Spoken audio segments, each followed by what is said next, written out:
Bueno, buenas tardes, buenos días, perdón a todos. Voy a comenzar presentándoles a Luis Alfredo. Alfredo es un trabajador textil que llegó a nuestro país a través de engaños con la promesa de un buen trabajo, buena vivienda, un buen salario y una mejor calidad de vida para su familia. Sin embargo, al llegar a su destino, se encontró con una casa en muy malas condiciones edilicias, con instalaciones precarias, una máquina, una cama, y de la máquina pasaba a la cama, de la cama a la máquina. Estaba sentado cosiendo cerca de 16 horas por día durante un largo tiempo. Hasta que un día se cansó, creyó que tenía otra oportunidad y le pidió a su jefe que le pague lo que le debía por el trabajo que había hecho y que le devuelva sus pertenencias, entre ellas su documentación, que le había sido retenida.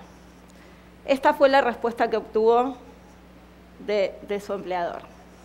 Así es como nosotros desde nuestra organización percibimos las prendas que salen de este tipo de talleres, manchadas con la sangre de los trabajadores. Es un poco fuerte, pero eso es lo que percibimos cada vez que un trabajador llega a nosotros a contarnos su situación. Esto que vemos acá es una habitación de uno de estos talleres clandestinos. Entre el techo y el piso no hay más de 1 metro de distancia. Yo entré en una de estas habitaciones en ocasión de un allanamiento por la justicia. Teníamos que entrar agachados. Podrán ver que no tiene patas, porque si las tuviera, la persona no podría estar ni sentada.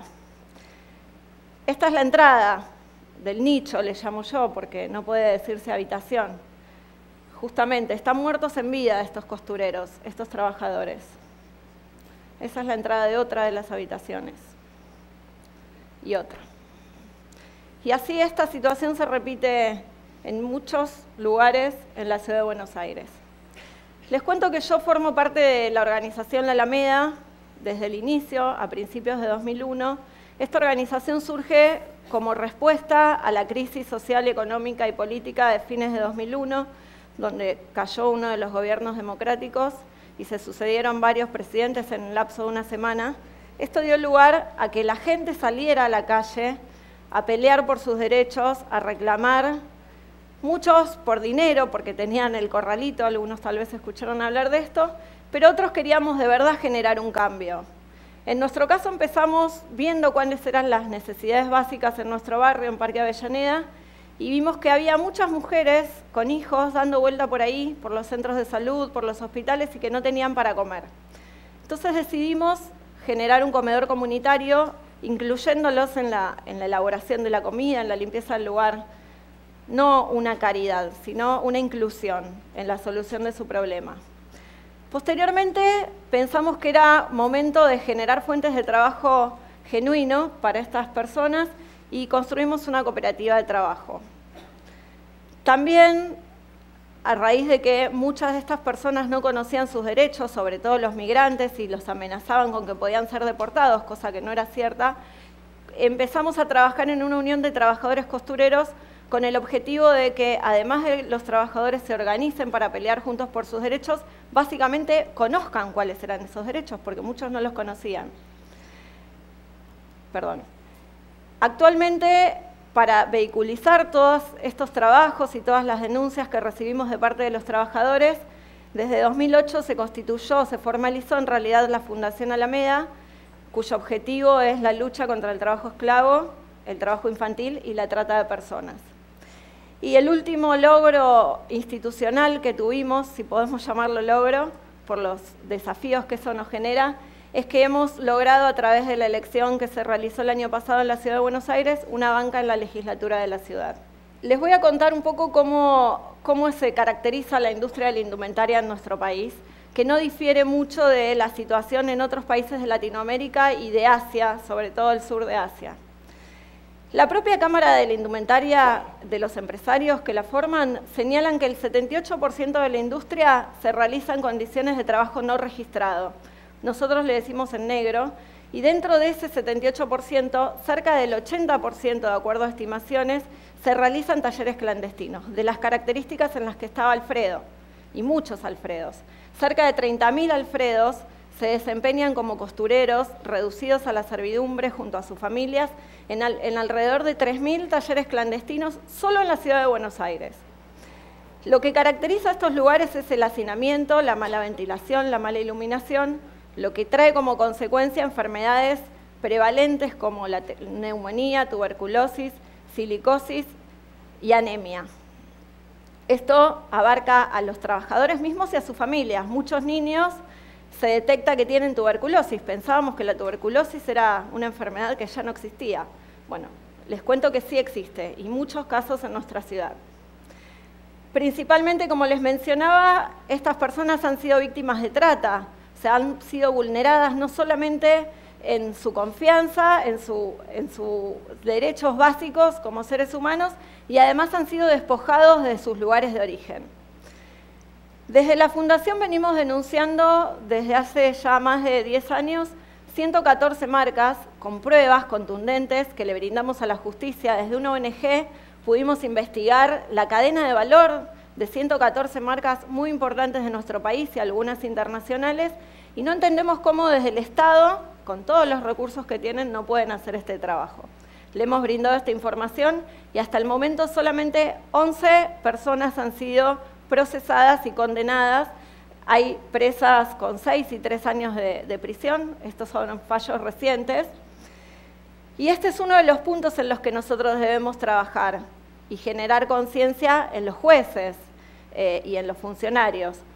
Porque hay muchos jueces. Nosotros en Argentina tenemos una ley de trabajo a domicilio que se aplica a estos casos y que lo que implica es que los dadores de trabajo, esas marcas que se llenan sus bolsillos maximizando sus ganancias a costa del trabajo y de la sangre de los trabajadores, de la vida de los trabajadores. 6 personas han fallecido en un solo taller a raíz de un incendio, como a modo de ejemplo. Esto fue en el año 2006. Y muchos jueces se dan el lujo de desconocer las leyes, no solo las leyes laborales, sino las leyes penales, que hacen al empresario, al dueño de la marca, solidariamente responsable de lo que le pase a ese trabajador, a pesar de que no esté vinculado en forma directa. Ahora les voy a explicar un poco más esto con el recorrido de una prenda. En general, las grandes marcas, todas las que fabrican estas prendas, todo lo que tenemos puesto nosotros, casi todo, porque hay algunas que tienen buenas prácticas, concentran en su empresa el diseño, el corte, la administración y la comercialización y la logística. Pero para desentenderse de ciertos costos laborales, productivos, etc., tercerizan esa producción en un intermediario. A veces ese intermediario es un empresario también registrado, a veces no. Este intermediario, a su vez, terceriza nuevamente esos cortes en estos talleres clandestinos que les contaba. Finalmente, el empresario puede decir, bueno, yo no sé dónde se hizo la prenda, pero hay una ley que no puede desconocer como empresario que le exige saber dónde está esa producción.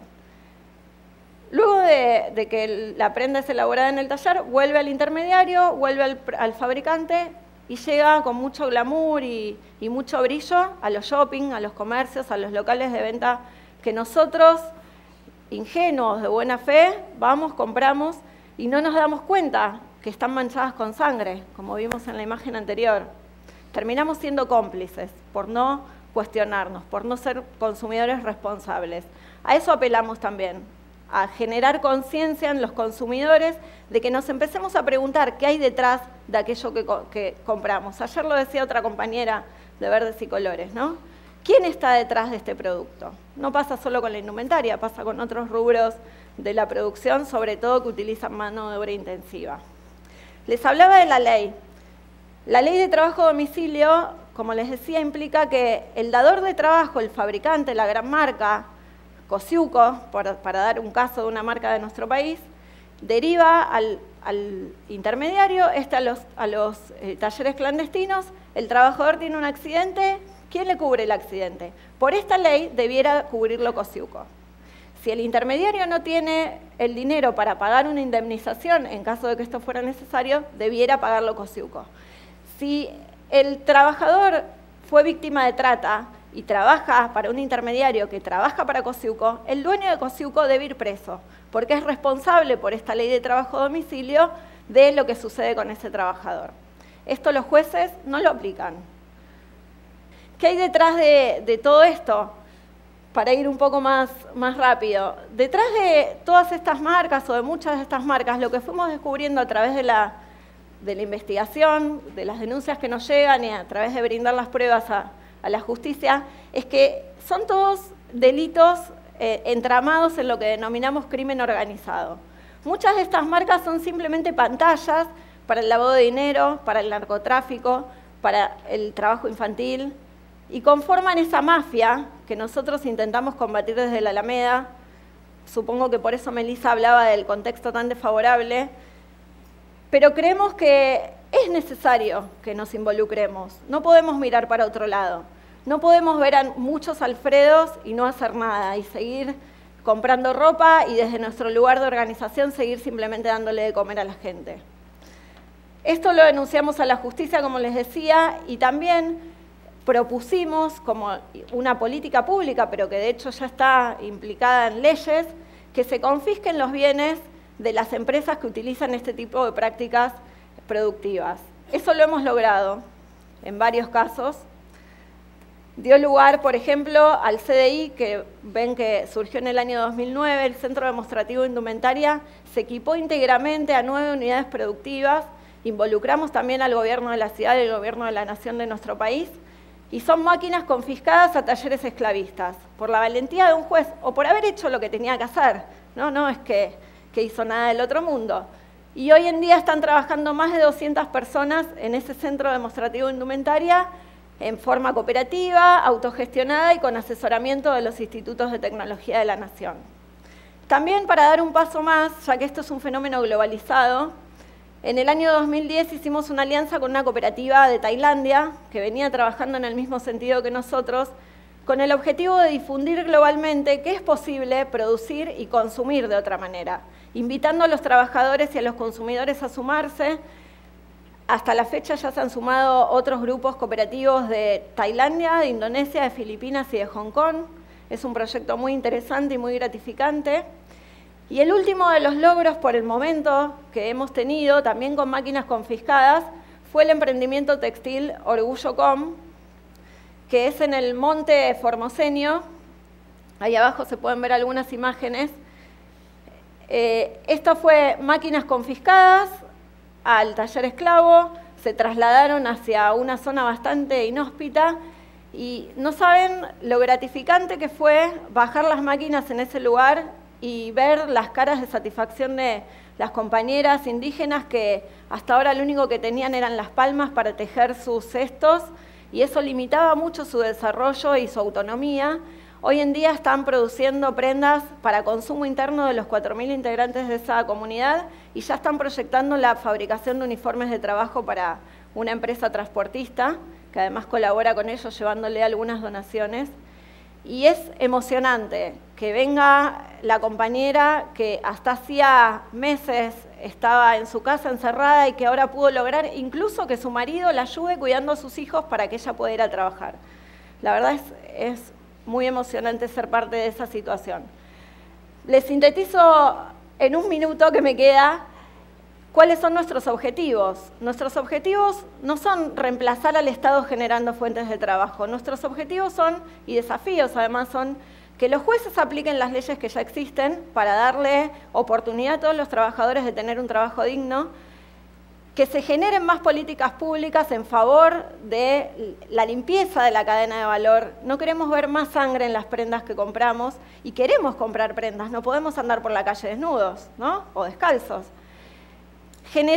Estamos generando, de hecho, un proyecto de ley de auditoría obligatoria para todas las marcas de indumentaria de nuestro país y esperamos que eso sea extensivo a otros rubros que, si bien existe en la industria alimenticia, no está bien regulado, es decir, que hay que involucrar a los funcionarios a que hagan bien su trabajo, mostrarles, porque parece que no lo ven. De hecho, son cómplices para que se dé este entramado mafioso del que yo les hablaba. Es evidente que hay complicidad de parte de la policía, de los jueces y de muchos funcionarios de muy alto rango del gobierno, ¿verdad? Y como síntesis, genere una certificación para que cuando nosotros vamos a comprar podamos ver su etiqueta y que nos diga esta prenda está libre de trabajo esclavo, por ejemplo, o fue producida por tal cooperativa, ¿verdad? Y acá para despedirme les quiero decir que todos, exploto, me come el cocodrilo, todos podemos ser parte de ese cambio, preguntándonos lo que hay detrás de una prenda, colaborando con los productores directamente y eliminando los intermediarios y generando educación y conciencia en toda la población. Muchas gracias.